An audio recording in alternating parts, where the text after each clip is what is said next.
大家好，今日我哋要拆解嘅唔係邊位天王天后嘅情史，而係企喺呢啲天王天后背後嗰位真真正正嘅幕後女王，佢就係英皇娛樂嘅渣夫人霍汶希媽咪。講真，做咗咁多年八卦，現盡浮沉。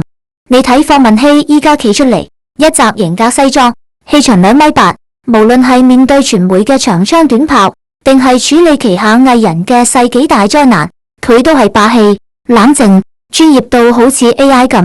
你絕對估唔到佢嘅出身背景，竟然係地用級嘅草根起手牌。嚟，俾個猛料你，媽咪霍汶希，佢屋企真係家徒四壁嘅典範嚟㗎。佢老豆老母一口氣啊，生咗8個細路。你聽到8呢個數字，係咪已經開始冒汗？喺嗰個年代，屋企窮到資源爭奪戰，真係隨時上演香港版嘅飢餓遊戲。你想象下，喺一個狹窄嘅空間，8個細路仔為咗一碗飯、一件新衫，甚至老豆老母1秒鐘嘅關注，都要用盡渾身解數去爭去搶。媽咪細個就練就咗一身底層生存智慧，搶食要快，一匙兒湯都冇得飲，護食要狠，唔可以俾人恰，要企硬。夾縫生存術，點樣喺幾個大自己好多嘅哥哥姐姐嘅夾縫中揾到自己嘅定位，仲要幫手做家務，照顧大妹。呢種環境冇教識佢溫文爾雅，但教識佢一個核心：殘酷但無比管用嘅邏輯。呢個世界冇人有義務要幫你，所有你想要嘅嘢都要靠你自己用腦，用盡全力去爭取。而呢種從細磨練出嚟嘅生存本領，對佢日後踏入娛樂圈，面對嗰個殘酷到見血、競爭到發癲嘅戰場，簡直係神助攻。記住呢一點，佢嘅強悍係源於生存，唔係演戲。時間去到14歲，媽咪呢個細路女已經出落得亭亭玉立，皮膚白淨到發光，眉眼清秀，氣質清純又帶點倔強。有傳媒當時講，佢個樣真係好似年輕版嘅林青霞。你估唔到啦，一個喺貧民窟長大嘅女仔，竟然有咁嘅聲賞。佢被星探一眼睇中，直情係捉咗去拍廣告。哇！你知唔知嗰陣時佢幾紅？媽咪喺極短時間內拍咗幾十個廣告，尤其係嗰支洗頭水廣告同埋清純嘅校服宣傳片，幾乎霸咗當時香港所有嘅電視台時段。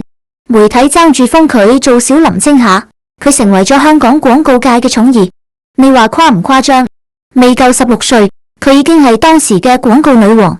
但係媽咪呢個女仔嘅厲害之處，就係喺呢個時候，佢極速醒覺，睇穿咗一個娛樂圈最殘酷嘅現實，靠塊面食飯，最多得2年貨仔。一個攝影師無意中講咗句閒話：你呢類型最多紅2年。呢句話就好似一支利箭咁射中咗佢個心。嗰一刻，媽咪知道外表只係會隨住時間而消失嘅消耗品，真正嘅權力、長久嘅飯碗、話事權，永遠都喺幕後嗰班人手上。佢唔甘心，佢嘅野心絕對唔係做2年廣告女王就算，佢想試下行遠啲。於是佢走去報名參加 TVB 藝員訓練班，又去參加新秀歌唱大賽，諗住多條路做個真正嘅明星。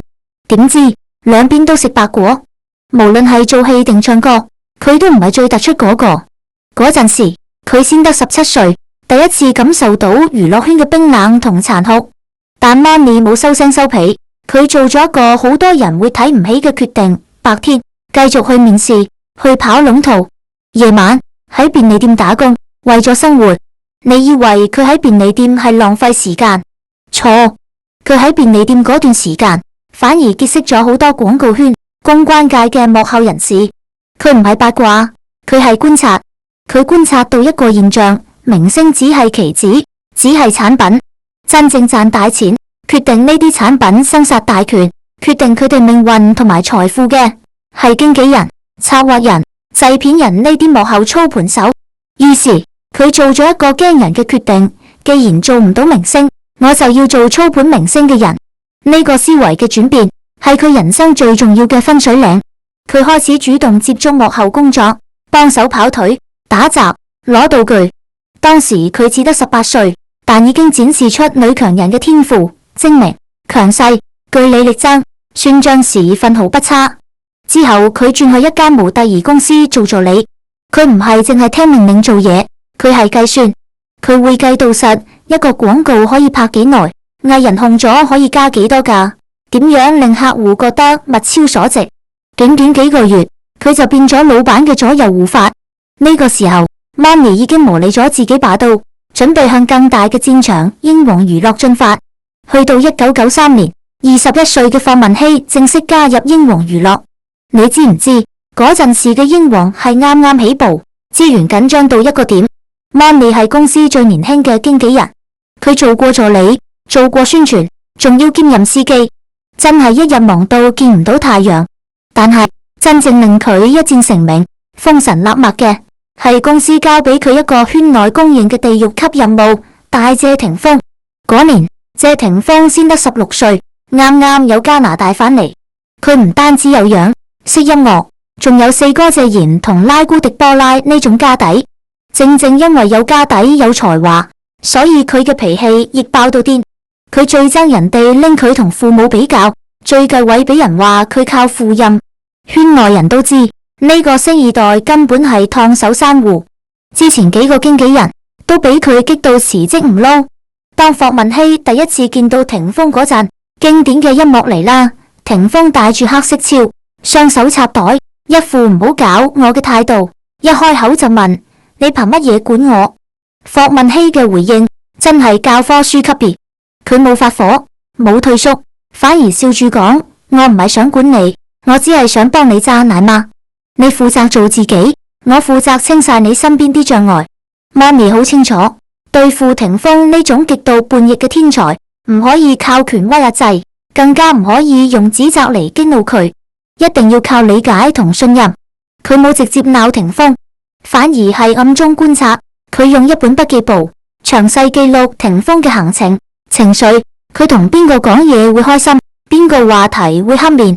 佢發現霆鋒最關心嘅係音樂，於是媽咪主動幫霆鋒申請預算，俾佢自己創作新歌，仲安排專訪，俾佢盡情講自己嘅音樂理想。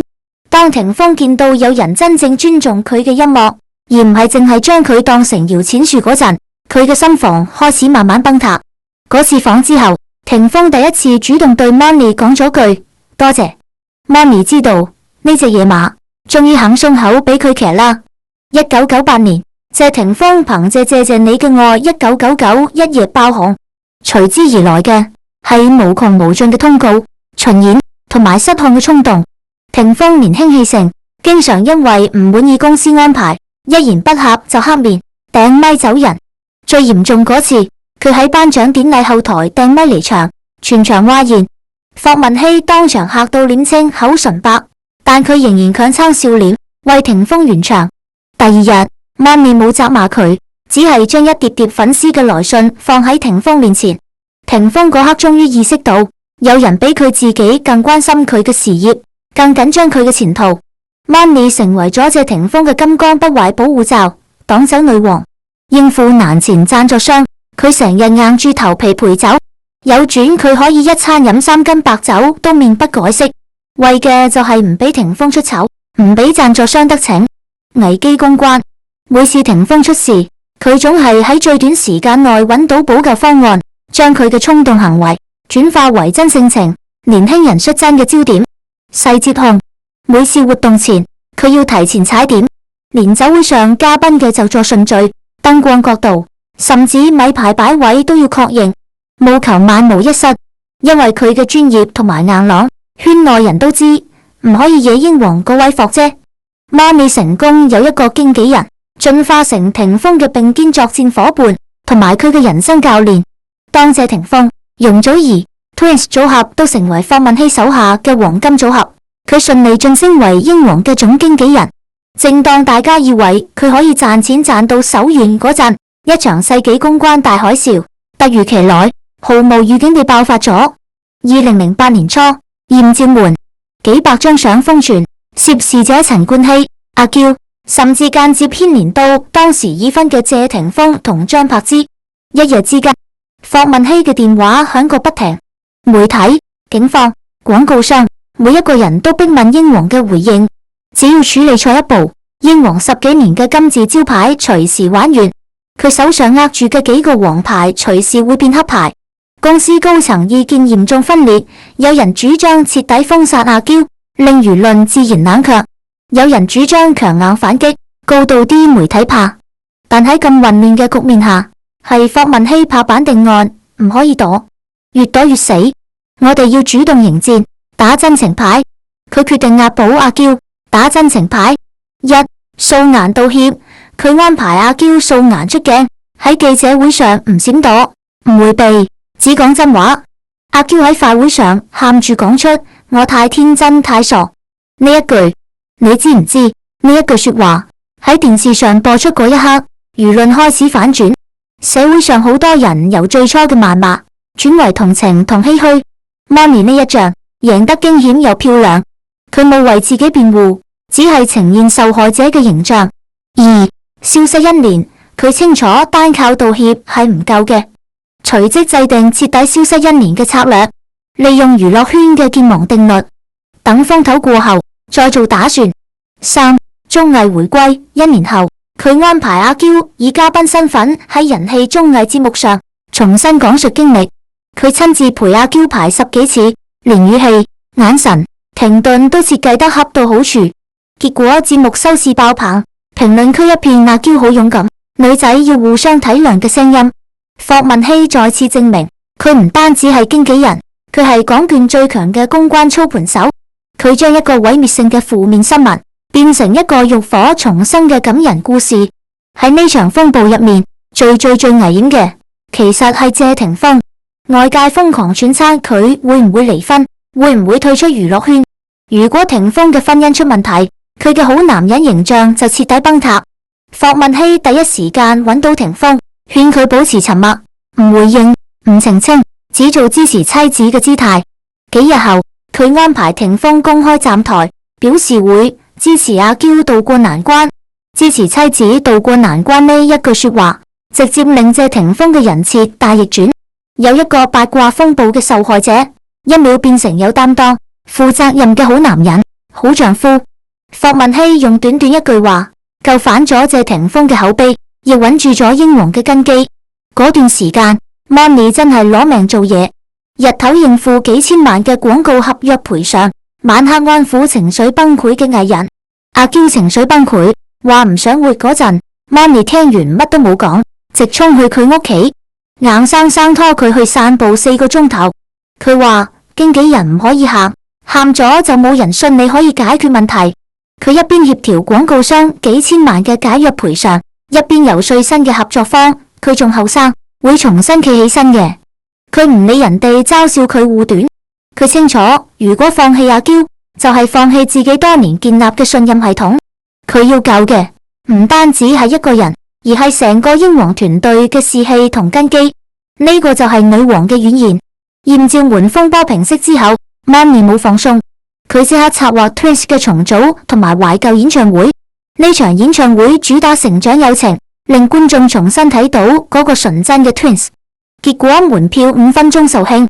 佢喺後台同同事講，終於艷照門可以翻篇啦。但係 Money 嘅公關挑戰從來都冇停過。佢仲要面對英皇最核心、最敏感嘅八卦世紀三角關係：謝霆鋒、王菲、張柏芝。謝霆鋒同張柏芝分辨嗰陣，公眾輿論對霆鋒好不利。點樣處理呢線世紀離婚，成為 Money 嘅新考驗。Money 嘅公關策略係要最大程度減少霆鋒嘅負面影響，同時平衡張柏芝嘅形象。佢深知張柏芝作為2個仔嘅媽媽，好媽媽呢張牌係無敵嘅。對張柏芝，Money冇去攻擊張柏芝，反而默許輿論集中喺張柏芝單親媽媽嘅強大形象上。呢個形象雖然帶點悲情，但同時贏盡同情。對謝霆鋒，佢喺公關上將霆鋒嘅形象逐步導向專注事業嘅 CEO， 同埋懂得愛自己、追逐真愛嘅男人。咁樣做，2個藝人雖然離婚，但形象都企得穩陣，冇兩敗俱傷。呢個就係 Money 嘅一石二鳥。2014年，風飛戀世紀復合，呢個絕對係娛樂圈嘅核彈級新聞，威力比起離婚更大。霍汶希深知王菲係神級天后，佢嘅形象唔可以用公關稿去操縱，只要一炒作就會顯得低級，所以佢取咗極簡主義嘅法係公關策略，不回應、不炒作、不消費。不回應，佢透過極少量嘅內部發聲，暗示真愛無懼，珍惜緣分，將焦點由八卦轉移到傳奇愛情嘅層面。導向實業，佢安排霆鋒喺復合後更專注喺自己嘅廚師同生意人身份，以實業同埋生活化嘅形象嚟稀釋戀情嘅爆炸性。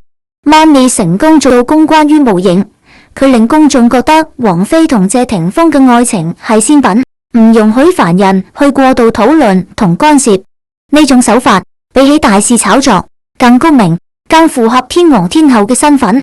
Money 喺呢場世紀八卦中係穩如泰山嘅掌舵人。2010年 Money 遇到咗可以同佢共同進步嘅真愛，但當對方要求佢放棄事業做全職太太嗰陣，事業心極強嘅 Money 選擇咗分手。佢無法捨棄自己用命拼出嚟嘅地位。更估唔到嘅係，分手後 Money 發現自己懷孕咗，親朋好友都勸佢放棄，但佢毅然選擇咗成為單親媽媽。佢要為呢個小生命拼一個美好穩固嘅未來。為咗男男嘅成長環境，佢向英皇老闆提出要去北京生活同重新開始。老闆楊受成對佢絕對器重，直接任命佢做英皇北京分公司嘅總裁。呢個決定足以證明 Money 喺英皇嘅地位已經唔係一個普通經紀人可以比擬嘅，佢係楊受成身邊嘅女王。Money 到咗北京之後，冇水土不服，反而如魚得水。簽約新人，佢大刀闊斧簽下咗一批內地新人，仲將實力唱將孫楠招至麾下。資源聯動，佢深明內地嘅綜藝力量，將新人同謝霆鋒、容祖兒、Twins 組合不停聯動上綜藝，成功將英皇嘅港星資源注入到內地嘅流量市場，效果勁到爆燈。佢冇當成明星，但係將明星地嘅命運揸喺手。佢冇躲過風波，但係一次次將風波變成資源。有人問佢做過最明智嘅事係咩？佢話就係選擇放棄當明星，去當經紀人。佢用自己嘅人生完美詮釋咗一句話：唔使嫁得好，要活得穩。講券換咗幾代流量，換咗幾代人設，佢依然企喺台下，擰緊每一顆螺絲，預算、檔期、口碑、復出節奏，全部算得清清楚楚。強勢、冷靜、殺伐果斷，佢用結果答覆一切質疑。藝人閃耀舞台，品牌願意續約，觀眾重新買單。佢就係霍汶希。